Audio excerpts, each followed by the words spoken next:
You know, sometimes cruelty doesn't come from punches, but from words that seem harmless. At first, they make you feel special, heard, understood, loved in a way no one has ever loved you before. But slowly, everything changes. What was once affection turns into control. Every time you're hurt, they say you're too sensitive. When you react, they tell you that you're overreacting. And little by little, you begin to doubt yourself. And if you've ever loved a narcissist, you'll understand that feeling better than anyone, that strange sensation of being lifted to the skies, then thrown into the depths, while still believing it's all your fault. When you love a narcissist, everything begins like a dream.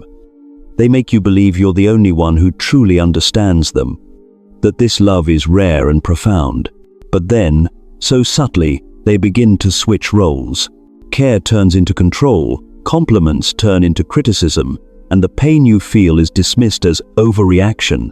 You start to question your own emotions, and that's when they win. A narcissist doesn't seek love, they seek power. They make you believe that if you change, if you're more patient, if you're less sensitive, everything will be fine. But the truth is, there's no fine. There's only you, slowly losing yourself while trying to hold on to a love that never really existed. In this video, we'll explore 7 tactics narcissists use to turn you into the problem, from emotional manipulation to reality distortion. Because when you understand these strategies, you'll realize this: your feelings are not wrong, your boundaries are not selfish, and your pain doesn't mean you're weak. It means it's time to start protecting yourself. First, let's talk about the first tactic, the one considered the most dangerous hidden weapon in any relationship with a narcissist: distortion of reality. Distorting reality doesn't happen loudly.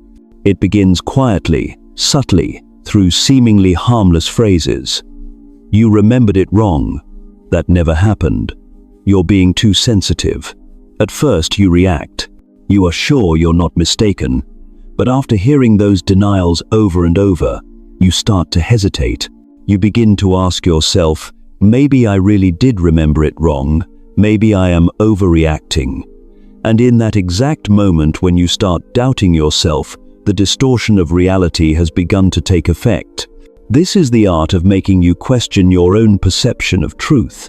A narcissist doesn't seek truth, they seek to control how you perceive it. Through deliberate denial, they slowly strip away your right to trust your own emotions, memories, and intuition. Every time you speak up, they smile calmly, looking at you as if you're the one losing control. And gradually, you start apologizing for your very real feelings, trying to be softer, easier to deal with, just to keep the peace, without realizing that you are losing yourself piece by piece. It's a slow, devastating psychological erosion. When reality has been distorted long enough, you can no longer tell what's real and what's false. You begin to depend on them, waiting for their validation, believing only they truly understand what's going on. And by then, they hold total control. Love becomes a tool, and your emotions become hostages in their game of power. The narcissist knows that if they can make you doubt yourself, they no longer need to command you. They just need to plant a single seed of doubt, then stand back and watch as you question, restrain, and silence yourself. Over time, you come to believe that everything is your fault, and that's the moment they win. Escaping distortion doesn't come through arguing, it comes through awareness. Trust your intuition, the very thing they tried to make you lose. Write down what truly happened, share it with someone you trust, and listen again to your own feelings. Once you start believing in what you see and feel, the web they've woven begins to collapse. Because the greatest power of a manipulator doesn't lie in how well they lie, it lies in how effectively they make you stop believing in yourself. And when you reclaim that trust, even just a small spark of it, their entire power over you disappears. Tactic 2. Projection. If distorting reality makes you doubt your own memories and emotions, then projection is the next step, when the narcissist turns themselves into the victim and makes you the one to blame. This is the refined art of reversal. They commit the wrongdoing, yet accuse you of the very same thing. They betray you but say you're untrustworthy. They act cold and detached but call you selfish. They ignore you, but claim you're the one who's become distant. And in the struggle to defend yourself, you start wondering, maybe they're right. Maybe I really am the problem. Well, no. Projection is a warped defense mechanism narcissists use to escape guilt and avoid facing their own inner darkness. They can't bear to confront the ugly parts of themselves, so they throw them onto you, then feel relief when they see those flaws reflected back in your eyes. In doing so, they cleanse themselves while you carry the guilt that was never yours to bear. The cruelty lies in this. You're not only hurt by their actions, but also forced to apologize for the pain they caused. You become the person who gets stabbed and then comforts the one holding the knife. Each time you react, they smile. Each time you explain, they regain control. Because to them, the goal isn't truth, it's domination. Escaping projection isn't about winning the argument, it's about recognizing the game being played. When they say, "You're so selfish," pause and ask yourself, is this the truth, or is it something they're running from? The moment you begin to see through the accusation to the fear hiding behind it, their power starts to crumble. Remember, a narcissist can only manipulate you as long as you believe they're talking about you. In reality, they're describing themselves the parts they can't face, the shame they're desperate to bury. And when you stop accepting those accusations, when you meet them with awareness instead of pain, every mirror they've used for projection begins to shatter. So, give them back to themselves. Don't carry what isn't yours. Because every time you refuse to play the role of the guilty one, you're not just escaping an argument, you're stepping out of the psychological maze they built to keep you trapped. Tactic 3. The silent treatment. After distorting reality and projecting their faults onto you, the narcissist brings out another weapon: silence. Not the silence of peace, but the silence of power. She doesn't speak, doesn't text, doesn't look at you, doesn't respond to anything. She disappears not to resolve conflict, but to make you suffer, to make you worry, to make you torture yourself asking, "What did I do wrong?" This is punishment through indifference, a cold, calculated form of psychological manipulation. When you ask, "What's wrong?" or "Did I do something to upset you?" she meets you with an icy stare or distant phrases like, "There's nothing to say. Whatever you want. Think whatever you like." This silence isn't a pause, it's a message: "I'll only talk when you behave." Every hour that passes without a reply makes her feel more in control while you shrink deeper into anxiety. The cruelty is that you start blaming yourself. You think maybe you were too emotional, too reactive, or said something hurtful. So instead of being angry, you reach out, apologize, try to make her smile only to be met with a cold scene or a dismissive shake of the head. And she knows it. She enjoys watching you chase her, seeing your guilt and desperation all achieved by doing nothing. In psychology, the silent treatment is a form of emotional control, a way the abuser makes the victim dependent on them without saying a single word. When her silence can make you anxious, sleepless, and doubt your self-worth, she no longer needs to shout to hurt you, she just has to vanish. But here's the truth. Her silence is not proof that you're wrong.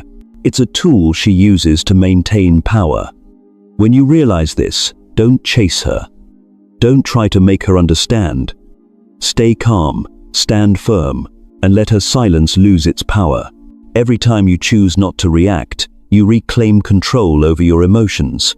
Instead of being controlled by her silence, meet it with your own, but yours is the silence of self-mastery, the silence of someone who understands the game. Focus on yourself, your life, the things that bring you peace. When you no longer fear her silence, she loses her strongest weapon, because she stays silent to make you weaker, but you stay silent to become stronger. And when you understand that difference, the game ends. Not because you lost, but because you stopped playing. Tactic 4. Triangulation. When silence no longer works, the narcissist begins to pull others into the game. This is one of their favorite strategies: dividing, comparing, and planting seeds of doubt between you and the people around you. The goal isn't just to hurt you, It's to isolate you so that you lose all sources of support, leaving only them the one person you must constantly prove your worth and love to. She may start with phrases that sound harmless. You know, my ex never disappointed me like this, or my friend said they wouldn't tolerate the way you behave. Sometimes she complains, sometimes she compares, sometimes she invokes what others think. But in truth, it's a subtle form of division.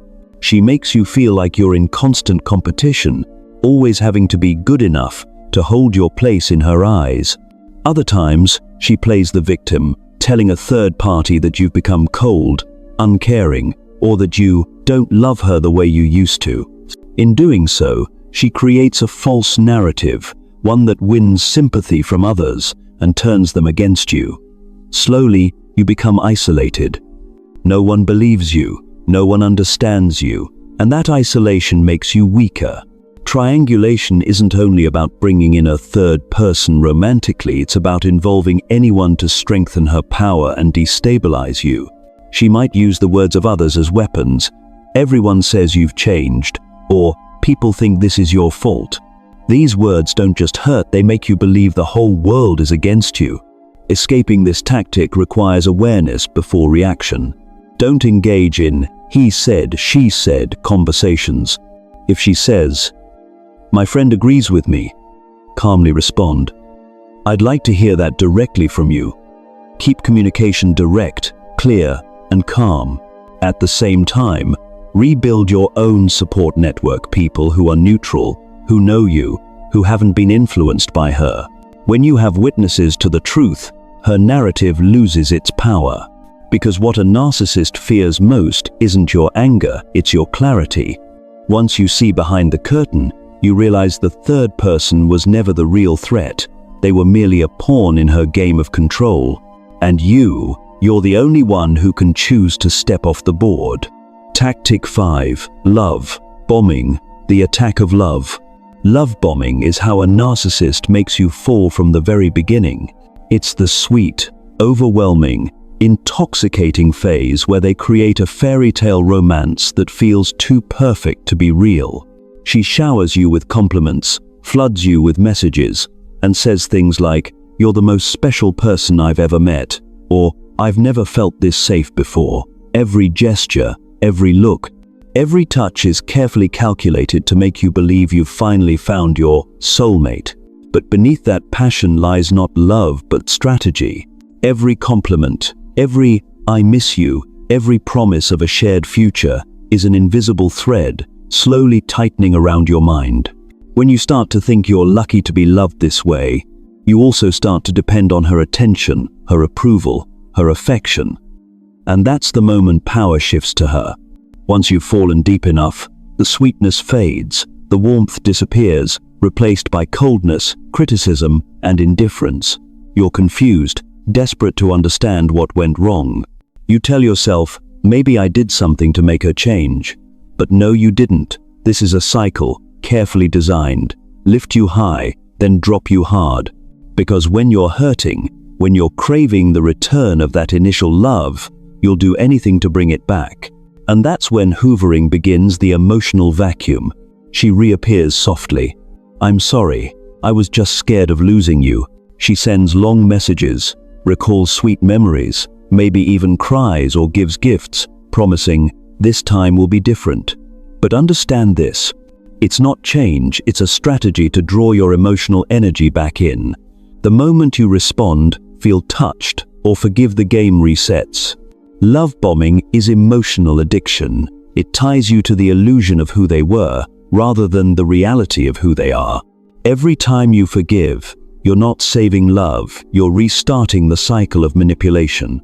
The only way out of this spiral is to look at actions, not words. Don't let a few sweet days convince you that everything's different now. Real change doesn't come from tearful apologies, but from consistent behavior over time. If they truly want to change, you won't need their promises, you'll see it in how they act. Remember, a narcissist doesn't love you. They love how it feels to be loved by you. And when you stop giving them that feeling, their love vanishes. So don't trust sudden storms of affection or unexpected roses. Real love doesn't arrive in a whirlwind of emotion, it grows quietly, in peace, where you never have to lose yourself to keep it. Tactic 6. The smear campaign destroying you to protect their image. When every direct tactic fails, the narcissist often unleashes one final blow, a deliberate smear campaign. This isn't a few angry words said in the heat of the moment, it's a calculated operation designed to destroy your credibility among family, friends, colleagues, and even the online community. The goal is clear and cruel: to make you look like the one with the problem, to isolate you, and to disguise or justify their own bad behavior. The process follows a familiar pattern. It starts with small hints and subtle insinuations. Then come the carefully edited stories, exaggerated details that paint you as the villain. Next, they spread their version through mutual friends, private messages, or social media posts. When necessary, they fabricate evidence, half-truths, half-lies to make their story seem more believable. Outsiders, who only see fragments of the narrative, easily fall for the performance of a skilled actor, and you suddenly lose the benefit of the doubt. The damage cuts twice. You're hurt by what they did to you, and then hurt again by being misunderstood by everyone else. The shame, betrayal, and isolation push victims to over-explain, to defend themselves endlessly, exactly what the narcissist wants, to drain your energy and separate you from your support system. So, what is the wise response? First, don't panic. Document everything.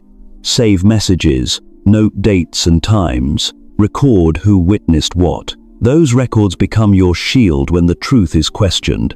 Second, keep communication clear and direct. With key people in your life, don't let them hear only the narcissist's version. Present facts calmly and briefly. Your goal is to provide context, not to argue endlessly. Third, control public information. Avoid posting reactively online or engaging in public fights. Step back and protect your safety first. Fourth, reinforce your circle of trust. Surround yourself with genuine friends, neutral allies, or professionals, people who reflect reality back to you instead of feeding the lies. Finally, stay rooted in your own values. A smear campaign reveals far more about the narcissist's desperation and insecurity than it does about you. Protect the truth with evidence, maintain calm integrity, and nurture your trusted connections. That's how the smear campaign loses its power, and how you quietly reclaim your reputation and peace. Tactic 7. Blame and guilt, tripping when everything becomes your fault. This is one of the narcissist's most insidious tactics. They don't need to yell or break things. They only need to make you believe that every bad thing is your fault. When they hurt you, they say, "You made me do this." When they lose control, they insist, "If you understood me better, I wouldn't have gotten angry." And just like that, with a few soft, guilt-laced words, they shift the entire emotional burden onto your shoulders. Their goal is simple: to make you feel guilty, to make you believe that if you change, if you try harder, everything will be fine. But in reality, it's a never-ending loop you fix. They break, and then they demand another apology. They need you to carry the guilt so they can maintain their image of innocence. That guilt seeps deep. You start apologizing for the smallest things, for being sad, for being tired, for not reacting the way they wanted. You try to soothe, to explain, to reconcile, but the more you do, the more of yourself you lose. Because in their eyes, your apology isn't a bridge, it's proof of their power. To escape this tactic, you must understand one crucial truth. Feeling guilty doesn't always mean you're responsible. Look at the facts, not at their accusations. When you stop rushing to apologize for everything, when you can finally say, "This is not my fault," that's when you reclaim your power. A narcissist survives by making you convict yourself. But you don't have to accept that sentence. Because the truth is, you're not the cause of the storm, you're just the one trying to survive it. In the end, when you finally find calm enough to look back, you realize the narcissist was never truly powerful. they were only powerful while you were still trapped in their game. Every tactic they used, distortion, projection, silence, smearing, guilt, shared a single purpose: to make you doubt yourself. Because once you believe you're wrong, they no longer need to be right. But the moment you awaken, when you choose to trust your real feelings, to stand still instead of react, their entire power structure collapses. Your silence is no longer fear, it becomes a declaration: I no longer belong to this game. You stop seeking validation, stop proving your worth. You begin to crave only peace, the very thing they once took from you, now slowly returning. And in that moment, you finally understand you were never too sensitive, too weak, or not enough, as they claimed. You were simply someone who loved deeply, trusted too much, and sacrificed too long for someone who never knew how to love. Now, you don't need to defeat them, you only need to choose yourself again, because peace doesn't come from being understood by others, but from understanding your own worth, and that is true freedom.